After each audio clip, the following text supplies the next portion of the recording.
Vi har jo haft en del problemer, siden du startede. Nå, har vi det? Det her det er 3. gang, ikke? Sig mig, var det en psykotisk episode? Det ved jeg ikke rigtigt, hvordan jeg skal kunne svare på. Men du virker psykotisk. Gør det? Tager du din medicin? Og så forrige gang, hvor du var oppe på taget. Mishandlen af personalet, da de forsøgte at hjælpe dig ned igen, Miriam. Vi kan ikke have, at du går rundt og skaber sådan en utryghed her for de andre. Og så nu det her med branden, Miriam. Ja, men prøv at høre, jeg skulle bare tænde en cigaret. Ja, men du brændte næsten hele hjemmet ned. Det her det er et rehabiliteringscenter for brugere i bedring. Ja. Jeg synes, det har det meget godt. Ja.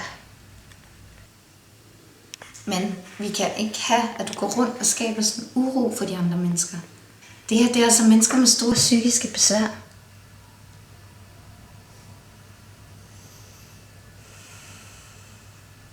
Ja, men vi må jo diskutere, hvad der skal ske nu. Hver gang du har en manisk episode, så...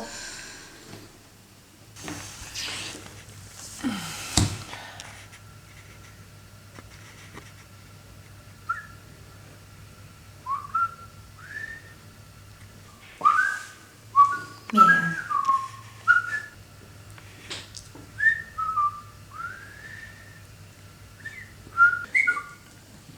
Hør du? Jeg bliver simpelthen nødt til at anbefale, at du går til en psykiater.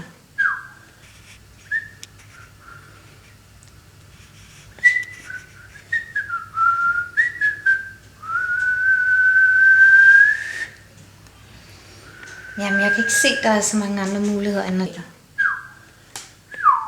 Ja.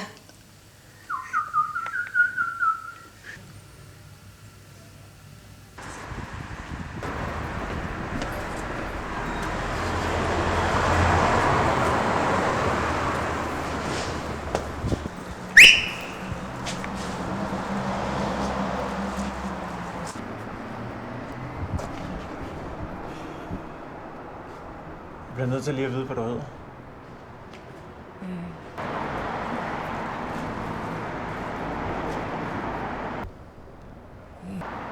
Jeg hedder Miriam. Hej Miriam. Hej. Jeg hedder Johnny.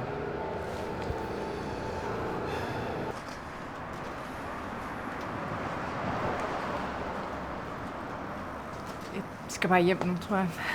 Okay. Skal jeg køre dig?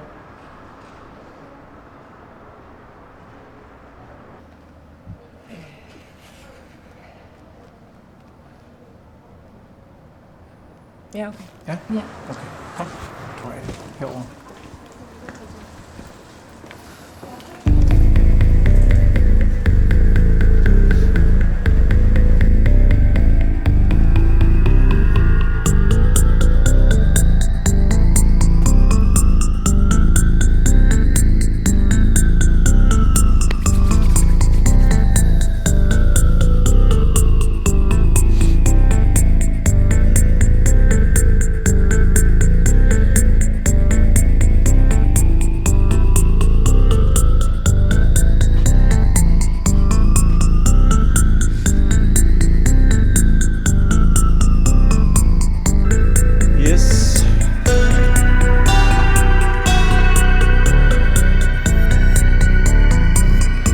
Jeg har smidt min nøgle væk.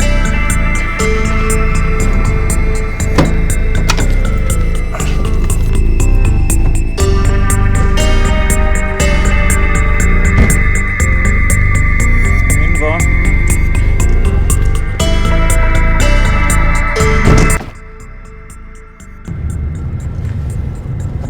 Nå, Miriam. Hvor skal jeg køre dig hen? Kan jeg selv bestemme? Fuldstændig.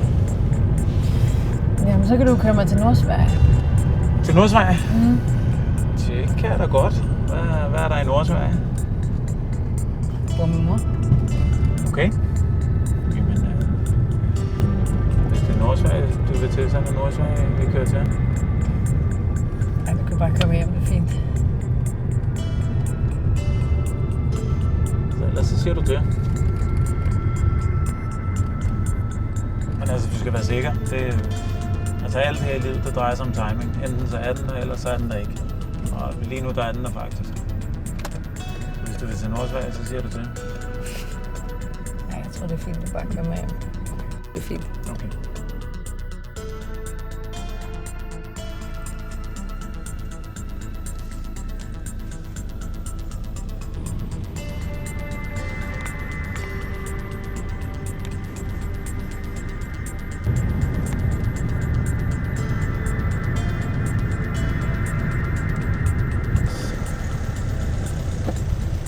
Sådan her.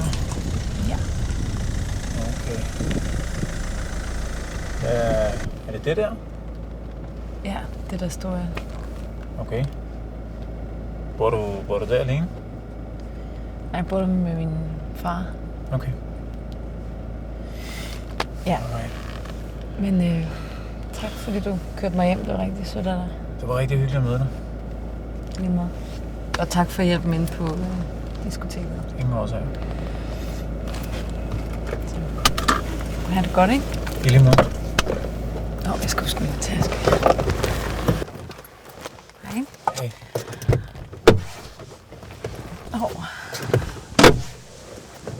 Men,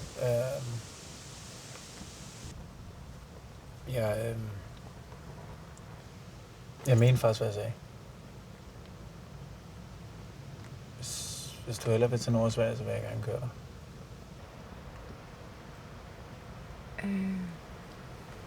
Ja, men altså, det kan jeg slet ikke. Altså, jeg ved ikke, hvor min mor hun bor. Så. Men vi kan bare finde hende. Det er det mindste problem.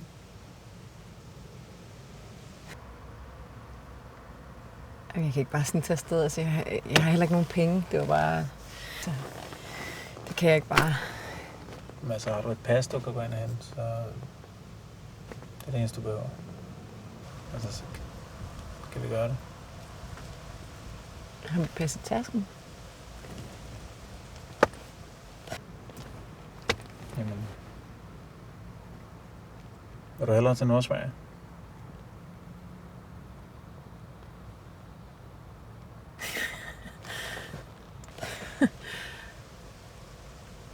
Bare sådan. Bare sådan. Okay. Ja. Ja. Alright. Så lad os finde Øresundsbroen.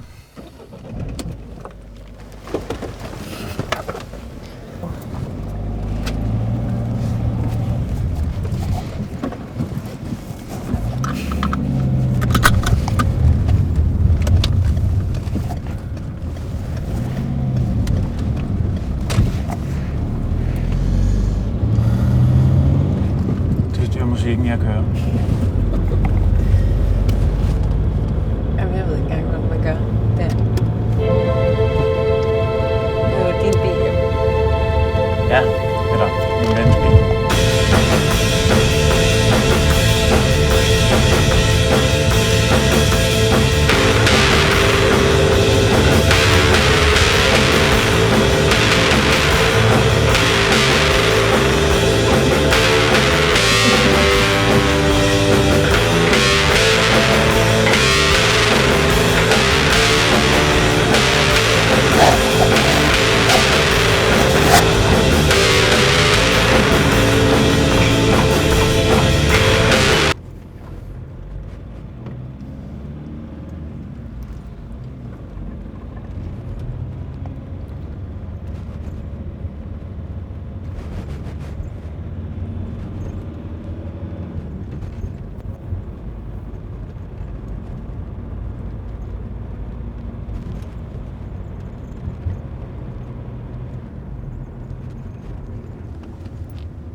Godmorgen. Godmorgen. Har du sovet godt? Ja.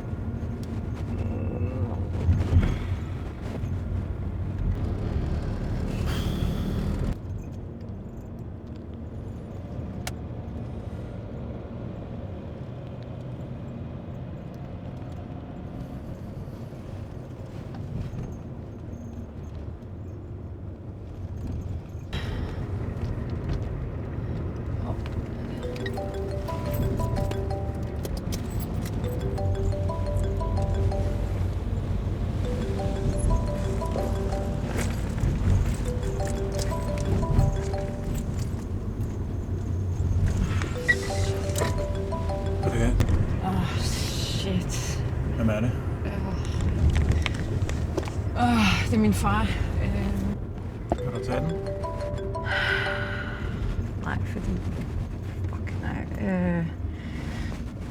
Han er pisse nervøs nu, fordi jeg ikke er kommet hjem, og jeg... Fuck, jeg ved heller ikke, hvad jeg laver.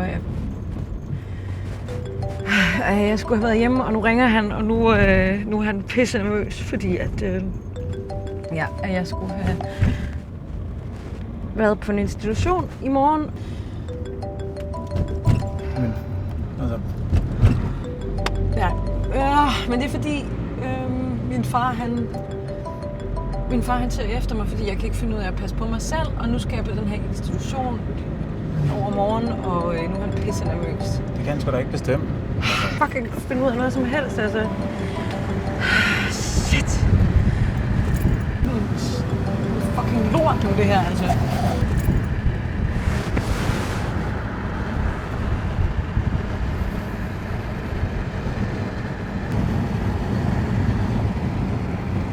Hvis du ikke har din telefon, så kan han ikke finde dig.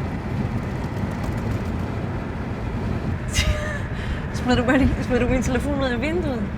Ja, det tror jeg faktisk, jeg gjorde.